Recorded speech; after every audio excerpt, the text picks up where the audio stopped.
কালকে আবু রায়হান তেলাওয়াত করে নাই? এই যুবকরা ছিল না? দেখছো আবু রায়হানে তো বড় হয়ে গেছে, পিচ্ছি বলা এখন বড় হয়ে গেছে, মাশাআল্লাহ। ওর তেলাওয়াত ইউটিউবে আছে, শোন। তো আমার বাংলার গর্ব। চোখের পানি যদি না আসে জীবনে আর তেলাওয়াত শুনবি না, বলে দিলাম। যা, কোন সময় শুনবি? বাথরুমে বইয়া, বালিশে বইয়া? তোকে ডিউটি যখন শেষ হয়ে যাইব, যেবার শেষ, নেগেটিভ পজিটিভের ডিউটি কি শেষ, এরপরে লিখবি তেলাওয়াত। এবার আমি ঘুমাবি, তেলাওয়াতটা চালু কইরা বালিশের পাশে মোবাইলটা ফালায় শুনতে শুনতে ঘুমায় যাস, দেখিস কি মজা লাগে। তুই ভাবতেই পারবি না যে এইরকম কলিজার টাননেওয়ালা তেলাওয়াত।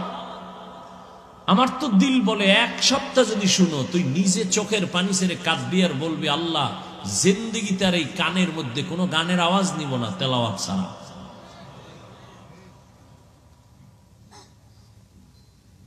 আমার অনুরোধ, আমি ডেইলি শুনতে কিনা, ফাঁকে ফাঁকে একটু তেলাওয়াত শুনো না, আল্লাহ কবুল করে।